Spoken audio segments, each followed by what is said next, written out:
Na aula anterior, nós falamos sobre data flow, ou fluxo de dados, e entendemos como os dados se movimentam dentro de um sistema. Agora vamos falar sobre bancos de dados. Para entender bancos de dados de forma intuitiva, vamos voltar ao exemplo que usamos anteriormente sobre prédios. Imagine por um momento que dados são como pessoas e bancos de dados são como os espaços onde essas pessoas ficam. Por exemplo, um hotel tem os quartos organizados para hospedar pessoas de uma forma estruturada. O teatro, por sua vez, também tem as cadeiras organizadas em frente ao palco para receber as pessoas. E um shopping tem espaços amplos para melhor circulação das pessoas dentro do shopping. Então, cada tipo de estrutura aqui foi desenhada para um tipo específico de uso. Com os bancos de dados é exatamente a mesma coisa.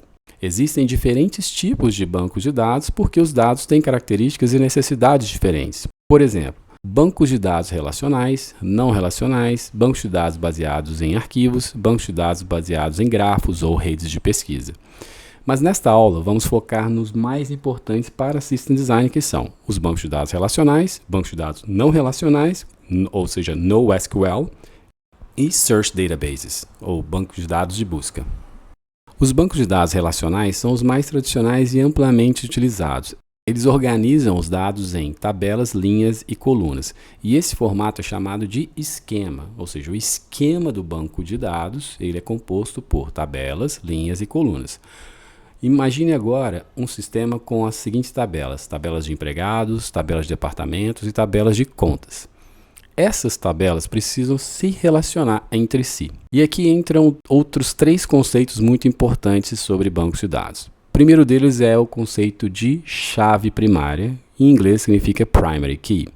A primary key identifica unicamente um registro, e um outro conceito importante é a foreign key, ou chave estrangeira. Ela garante a relação entre as tabelas. Além disso, o terceiro conceito é sobre constraints. Constraints, elas garantem regras como os dados têm que ser obrigatórios, os tipos de dados corretos, integridade das relações, ou seja, quando eu estou gravando um dado numa tabela, eu preciso garantir que aquele registro só seja gravado se determinados campos dessas tabelas tiverem com os valores preenchidos, ou seja, as colunas daquela tabela estejam com valores preenchidos. E eu tenho que garantir a integridade dessas relações. Então, a constraint determina quais são essas regras de integridade. Isso é definido no nível da constraint. Quando falamos de bancos de dados relacionais, um outro conceito muito importante é o ACID. O ACID é um conjunto de propriedades que garantem que as transações nos bancos de dados sejam seguras, consistentes e confiáveis. Mas o que significa cada uma dessas siglas ACID? A de atomicidade, ou em inglês atomicity, C de consistência, ou consistency, I de isolamento, ou isolation, e D de durabilidade, ou durability.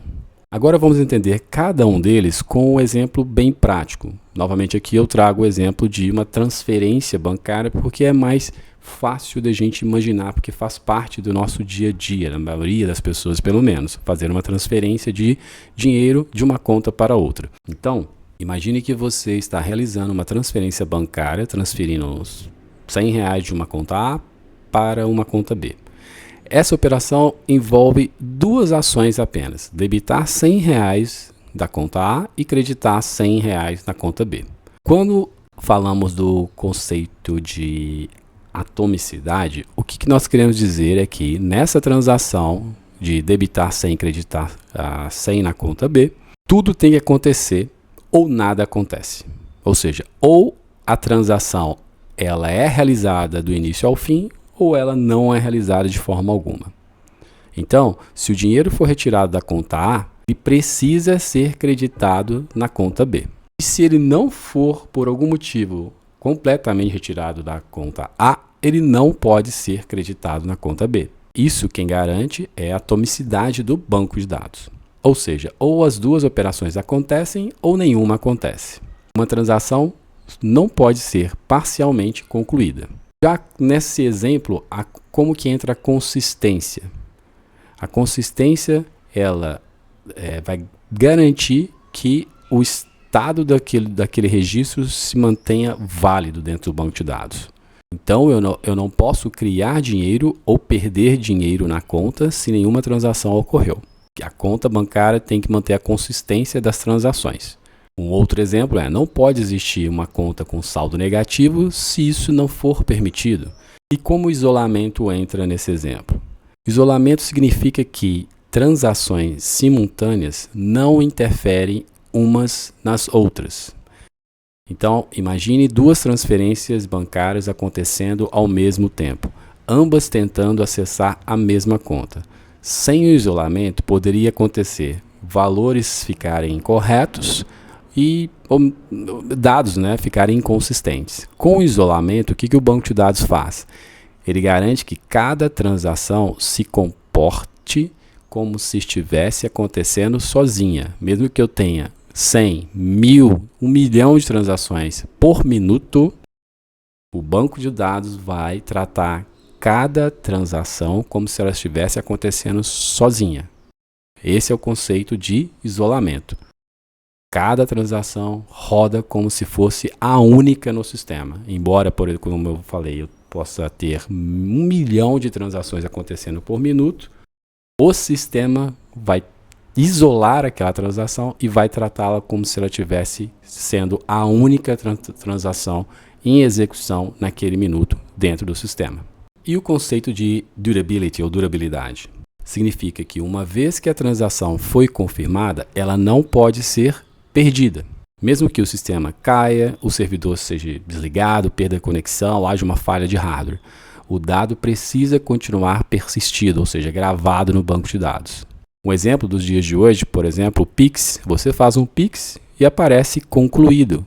Ou seja, o sistema não pode, entre aspas, esquecer essa transação. Ele tem que garantir que essa transação ocorra. Se foi confirmado, então está garantido.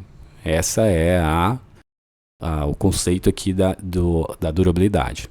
Então, para resumir, atomicidade garante tudo ou nada, consistências, regras têm que ser sempre validadas e válidas, isolamento, transações ocorrem independentemente uma da outra, durabilidade, os dados nunca se perdem. Agora vem um ponto importante. Em entrevistas de System Design, você pode usar o conceito de ACID assim. Vou dar um exemplo de resposta. Para esse sistema, eu usaria um banco de dados relacional, porque eu preciso de garantias A, C e D, principalmente atomicidade e consistência, já que estamos lidando com transações críticas. E você ainda pode melhorar a sua resposta. A, C e D garante consistência forte, mas pode impactar na escalabilidade. Então, dependendo do caso, eu consideraria alternativas como bancos de dados NoSQL.